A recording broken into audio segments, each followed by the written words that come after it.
நண்பர்களே வணக்கம். குடியாத்தம் குமரன் பேசுகிறேன்.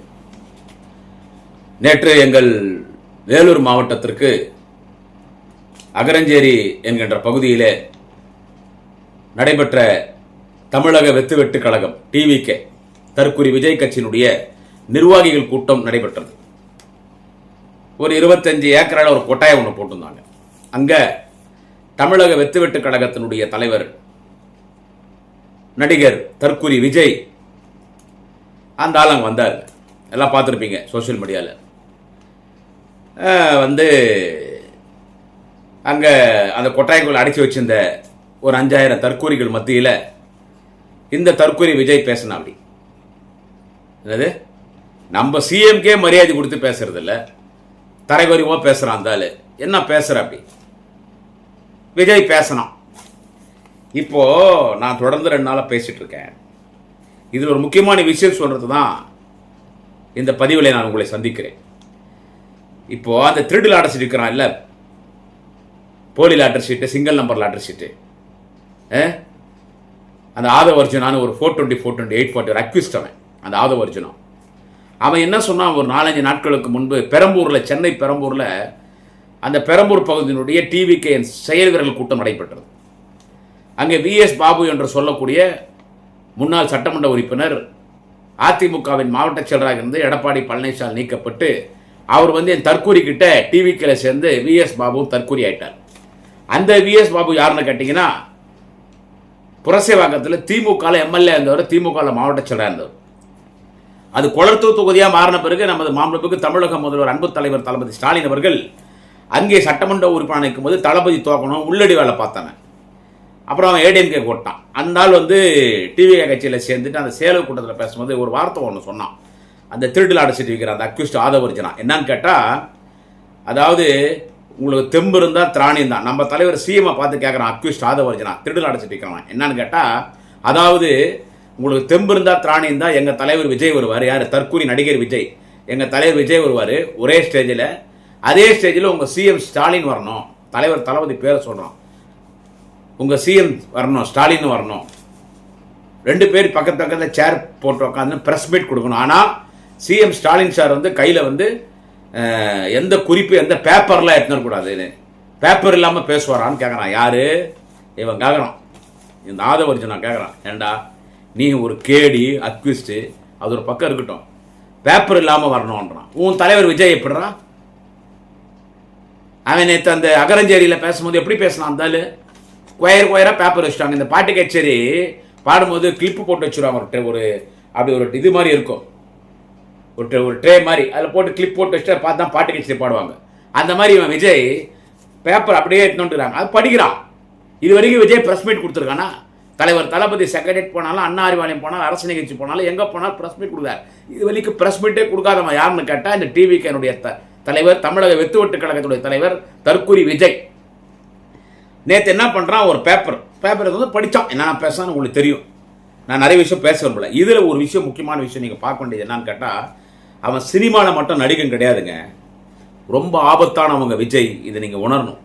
நேற்று வேலூர் மாவட்டம் அகரஞ்சேரி பகுதியிலே கொல்லமங்கலம் என்கிற இடத்திலே ஒரு கொட்டாய் போட்டு அங்கே ஒரு 5000 பேர் உள்ளே அடிச்சுட்டு அந்த சுந்தரா டிராவல்ஸ் பஸ் மேலே ஏறி விஜய் பேசும்போது அப்போ தான் பார்த்தேன்.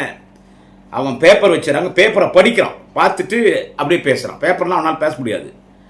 அதில் தான் நான் பார்த்தேன், நீ எவ்வளோ பெரிய தற்கூரி, என்ன தீய சக்தி திமுகன்னு இவன் சொல்கிறான். யார்? விஜய் சொல்கிறான் தீய சக்தி திமுகன்றான். கேட்டால் எம்ஜிஆரும் ஜெயலலிதாவும் சொன்னாங்க, அதை தான் நான் சொல்கிறேன். இப்போ சொல்லிட்டா, not only in Tamil Nadu, in all India political தீய சக்தி யாருன்னு கேட்டால் இவன் தற்கூரி விஜய்ங்க. அவனுக்கு அப்படியே நடிக்கிறாங்க. கேமரா முன்னால் மட்டும்தான் அவன் நடிக்கிறான்னு பார்த்தா, கேமரா முன்னால விட கேமரா இல்லாம அரசியலுக்கு வந்துட்டு மக்கள் மத்தியில் நடிக்கிறான். ஒரு மிகப்பெரிய ஆபத்து இந்த விஜயால தமிழ்நாடு மக்களுக்கு. பெரிய தீய சக்தி அரசியலிலே அவன் ஒரு விசஜந்து. ஏன்னா அதுல எல்லாம் டைப் பண்ணிட்டான். அதுல நேற்று பார்த்தீங்கன்னா விஜய் அழுவான், அப்படி பின்னால திரும்பி அப்படி கண்ணை கசிக்கிட்டு சாரி என்று வந்து மைக்கிட்ட நிற்பான். நீங்க கவனிச்சிருப்பீங்க என்ன சொல்றது. அதுல என்னன்னு கேட்டீங்கன்னா, அதுல ஒரு எல்லாம் படிச்சுட்டு வரான். அதுல ஒரு வரி பிரிண்ட் பண்றான். இது எப்படிடா நம்ம கிடைச்சுன்னு கேட்டா, அவன் வச்ச ட்ரோன், விஜய் கட்சிக்காரன் எடுப்பான்ல, வீடியோ எடுப்பான்ல, அந்த ட்ரோன் கேமரா அதை எடுத்துட்டு நம்மளால ஐடி விங்கில் எடுத்துட்டாங்க, டிஎம்கே ஐடி விங்கில் எடுத்துட்டாங்க. டிஎம்கே ஐடி விங்னு சொல்லணுமா, இன்னைக்கு ஆல் இண்டியா லெவலில் ஐடி விங்கன்னா அது டிஎம்கே தான். அது என்னன்னு கேட்டால் எல்லாம் படித்து அதில் ஒரு வரி வருது, அதை படிக்கிறோம். என்னன்னு கேட்டால், தமிழ்நாடு என்றால் விஜய், விஜய் என்றால் தமிழ்நாடு. தமிழ்நாடு மக்களிடமிருந்து என்னை எப்பொழுதும் யாராலும் பிரிக்க முடியாது. என்னை நீங்கள் திட்டுறீங்கன்னா ஒட்டுமொத்த தமிழ்நாட்டை திட்டுற மாதிரி. தமிழக மக்களோடு நான் ஒன்றரை கலந்து விட்டேன். என்னில் அவர் பாதி, அவரில் நான் பாதி. என் உயிர் தமிழக மக்களிடத்தில் இருக்கிறது.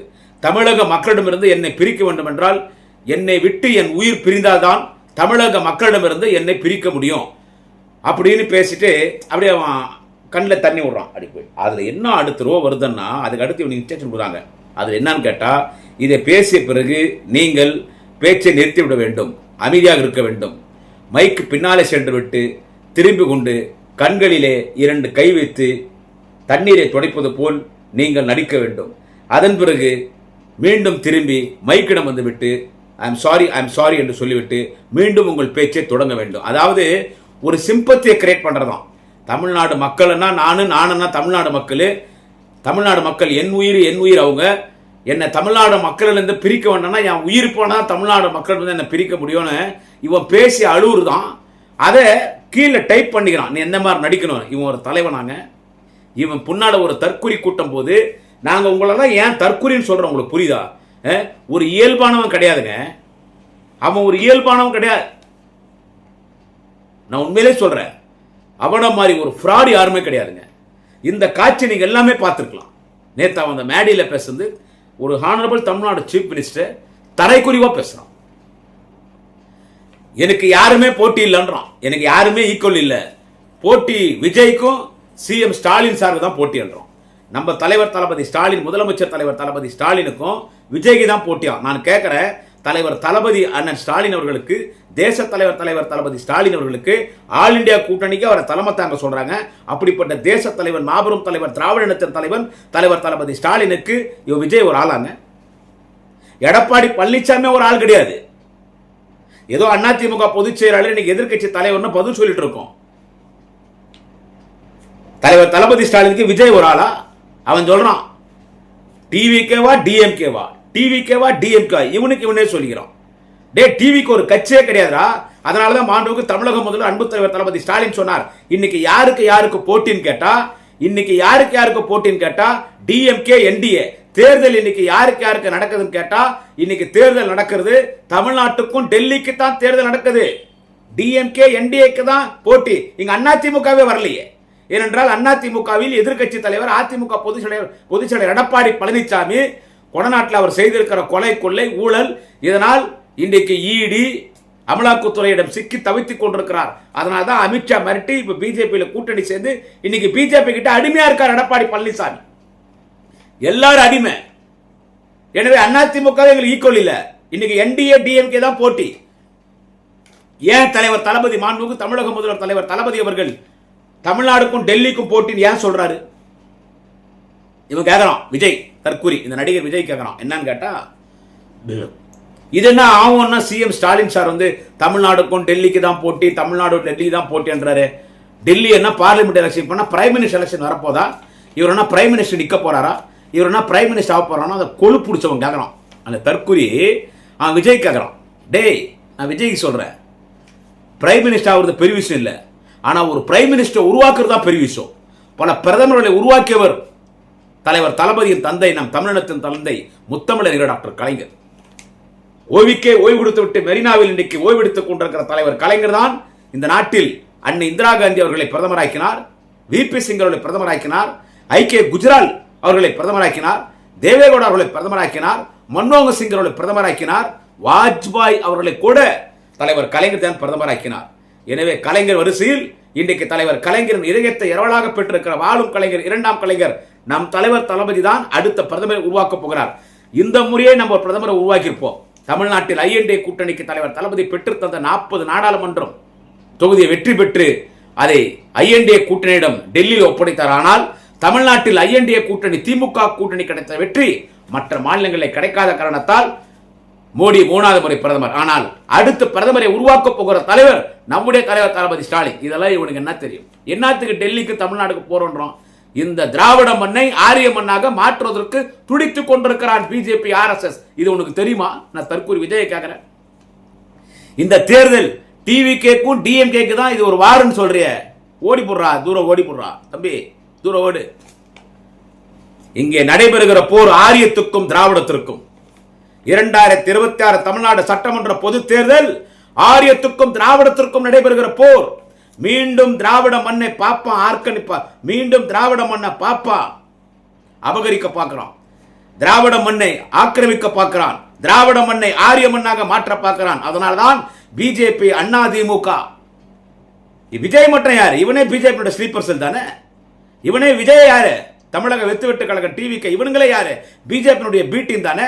அதனாலதான் செங்கோட்டம் போய் டெல்லியில் அமித்ஷா பார்த்த போது நீ போய் விஜய் கிட்ட போய் அவன் கட்சியில சேர்ந்துக்கோ, நடிகர் கட்சியில சேர்ந்துக்கோ, அது பிஜேபி பி டீம் தான். அவன் என்னுடைய லேபர். எப்படி எடப்பாடி பழனிசாமி லேபரோ அந்த மாதிரி விஜய் லேபர் தான். நீ போய் அங்க சேர்ந்துக்கோ, நாளைக்கு எல்லாம் ஒன்னாயிரம் அமிச்சோம் தானே. உங்க மூலியமா இந்த மண்ணை திராவிட மண்ணை ஆரிய மண்ணா மாத்தா பிஜேபி RSS முயற்சிக்கிறான். அவன் இந்த மண்ணை பிடிச்சிட்டானா நாம் பெற்ற சலுகைகள் அனைத்தையும் இழக்க வேண்டியது இருக்கும். எந்த இடஒதுக்கீட்டு கிடையாது. 100 ஆண்டுகளுக்கு முன்பு நாம் எல்லாம் எப்படி ஆடு மாடுகள் போல் குனிந்திருந்தோமோ, தொட்டால் தீட்டு பார்த்தால் தீட்டு, அந்த நிலைமை திரும்பி வரும். எல்லா டிபார்ட்மெண்ட்ல பாப்பான் தான் இருப்பான், நம்மளை சூத்திரன் தூரத்திடுவான். அதனால்தான் ஆரியத்திற்கும் திராவிடத்திற்கும் இந்த தேர்தல், டெல்லிக்கும் தமிழ்நாடுக்கும் தேர்தல், தமிழ்நாடுக்கும் டெல்லிக்கும் தேர்தல் தலைவர் தளபதி அவர்கள் சொல்லி இந்த தேர்தலை சந்திக்கிறார். இவன்லாம் வந்து அவன் நடிச்சான் பாருங்க பேப்பர் வச்சுன்னு, நீ இப்படி நடிக்கணும்னே பிரிண்ட் பண்ணிக்கிறான். அதை பார்த்து அழுவோன்றான், அந்த பேப்பர்ல பார்த்துட்டு அழுகுறான். மூஞ்ச போய் கண்ணை போட்டு கசக்குன்னு அந்த பேப்பரை பிரிண்ட் பண்ணிக்கிறான், கண்ணை போட்டு கசக்கிறான். மைக்கில் இருந்து தூரம் போறான். இதெல்லாம் நீங்க யோசிக்கணுங்க. இது எவ்வளவு பெரிய தீய சக்தி, எவ்வளவு கேடி, எவ்வளவு 420 420 840 ஒரு நடிகை இருக்கான். தமிழ்நாடுனா நானா தமிழ்நாடுறான். தமிழ்நாட்டு மக்களுக்காக அந்த வேலூர் அகரஞ்சேரியில் நீ பேசின தமிழ்நாடு மக்களுக்காக நீ செஞ்ச நன்மை என்ன? கொரோனால வெளியே வந்தியா? மக்கள் வெள்ளத்தால் பாதிக்கப்பட்ட போது வெளியே வந்தியா? அதுக்கு அந்த கட்சியின் பொதுச் செயலாளர் அந்த பாண்டிச்சேரி புரோட்டா கடை மாஸ்டர் அந்த புஷி ஆனந்த அந்த ஆள் என்னடா சொல்றான்னு கேட்டா, அவர் இட்டுன்னு போறதும் ரொம்ப கஷ்டமாகுதுங்க. அவர் இட்டுன்னு வந்தா நிறைய கூட்டம் வருதுங்க, அவர் இட்டுன்னு போனா நிறைய கூட்டம் வருதுங்க. எப்படிங்க இட்டுன்னு வருது?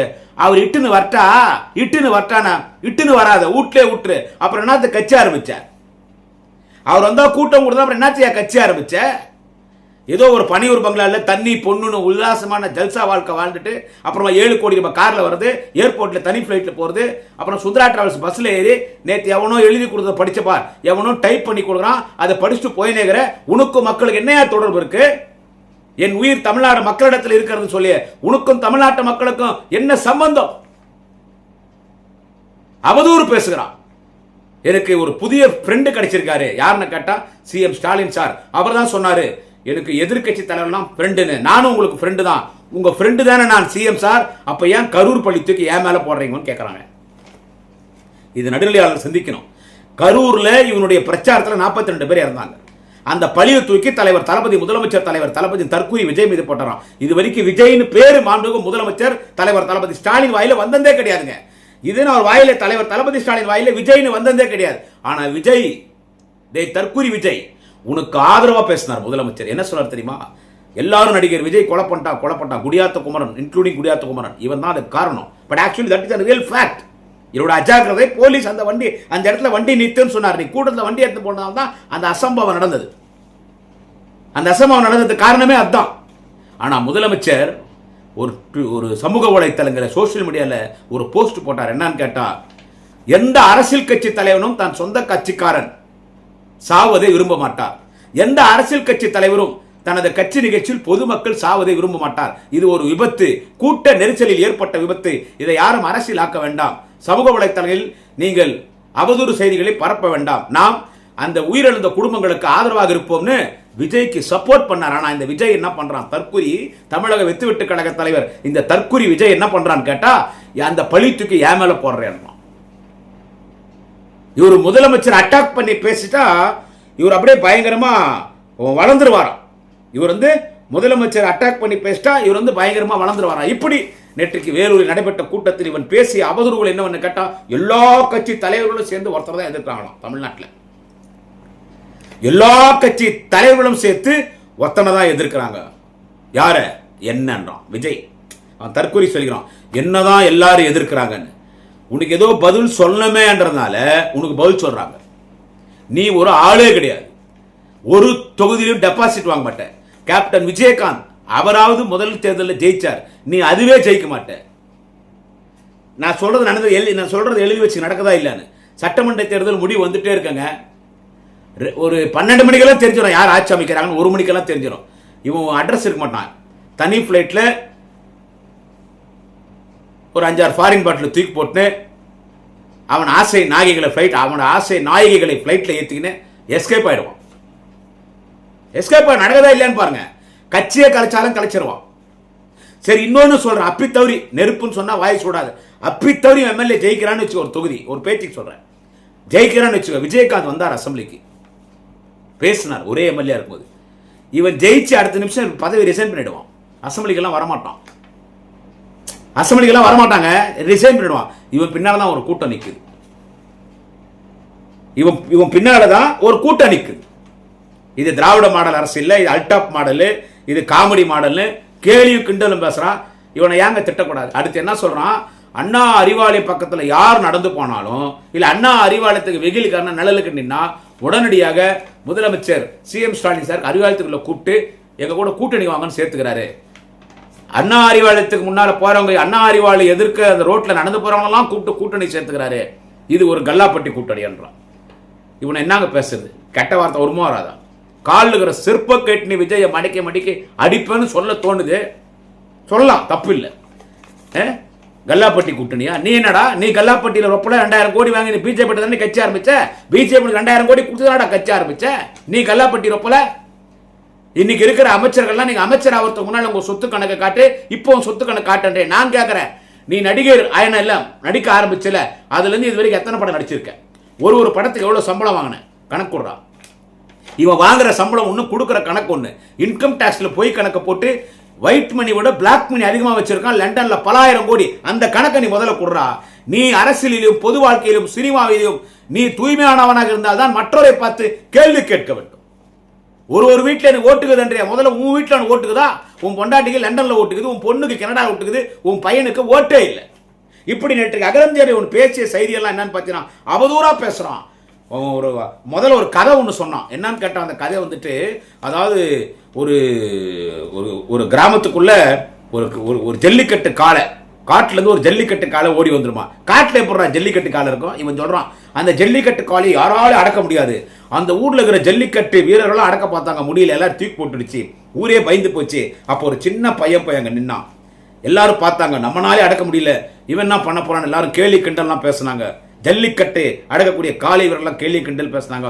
அந்த பையன் பயப்படாம அந்த காளைக்கு முன்னால போய் நின்ன உடனே 2 பாக்கெட்டுக்குள்ள கை விட்டான். 2 புல்லுக்கட்டு எடுத்து அந்த ஜல்லிக்கட்டு காலை வாயில் வச்சான். அந்த புல்ல சாப்பிட ஆரம்பிச்சிச்சு. இவன் அந்த ஜல்லிக்கட்டு காலை மேல அப்படியே தலையை தடவிட்டு அப்படியே கொண்டு போய் ஒரு வயல்ல விட்டுட்டான். அது அங்க புல்லு மேய்ஞ்சிச்சு. அப்போ அந்த பையனை பார்த்து கிண்டல் பண்ண ஜல்லிக்கட்டு காளை வீரர்கள்லாம் எங்கனாலே முடியல, எப்படி நீ அடக்கணும்னு கேட்டபோது அப்ப அந்த பையன் சொல்லுவான், அதுக்கு தேவை பசி, அதுக்கு தேவை உணவு, அதுக்கு பசி, அதனால தான் நான் புல்லு கொடுத்தானே. அந்த காலை எடுக்கிற வீரர்லாம் அப்படியே அசந்து போயிட்டாங்களாம். அடுத்து சொல்றான் விஜய், அந்த காளை, அந்த காட்டு மாடு, அந்த ஜல்லிக்கட்டு காளைன்னா தமிழக மக்கள். அந்த பையனை கிண்டல் பண்ணாங்க அவங்கெல்லாம் எதிர்கட்சிகள்.